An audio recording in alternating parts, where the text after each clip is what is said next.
जो केस मैं आपसे अब डिस्कस करने वाली हूँ वो इन्वायरमेंटल एस्पेक्ट से काफ़ी इम्पॉर्टेंट है। ये केस है MC Mehta versus union of India का।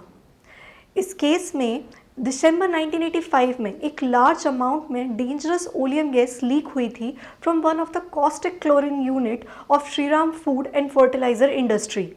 ये केमिकल इंडस्ट्री काफ़ी लंबे टाइम से न्यूसेंस का रीज़न बनी हुई थी। इसके सारे यूनिट्स एक सिंगल कॉम्प्लेक्स में थे जो कि सराउंडेड थे एक थिकली पॉपुलेटेड एरिया से। एक पब्लिक इंटरेस्ट लिटिगेशन यानी PIL फाइल की गई MC मेहता के थ्रू, जिसमें इस इंडस्ट्री के प्लांट के इमीडिएट क्लोजर एंड फिर सब्सिक्वेंट रिलोकेशन की डिमांड थी।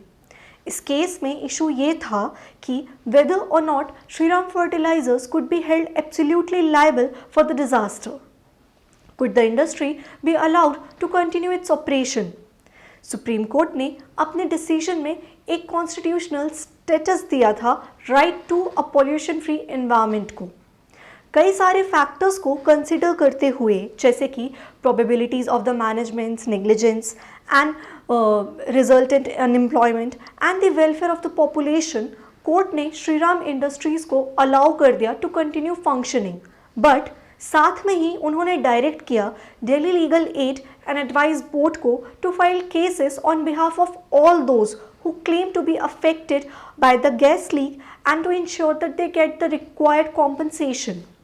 इस केस में सबसे इंटरेस्टिंग बात यह है कि इस केस के through concept of absolute liability को इंडियन टॉर्ट लॉ में इंट्रोड्यूस किया गया।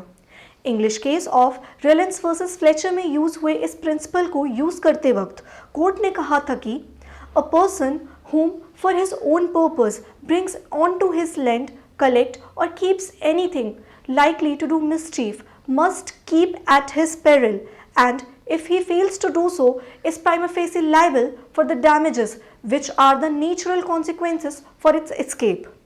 एंड इसी बेसिस पर श्रीराम फर्टिलाइजर्स को एब्सोल्युटली रिस्पॉन्सिबल कंसिडर किया गया उन डैमेजेस के लिए जो हैजार्डियस ओलियम गैस के लीक होने से हुए थे, एंड इंडस्ट्री को लायबल हेल्ड किया गया।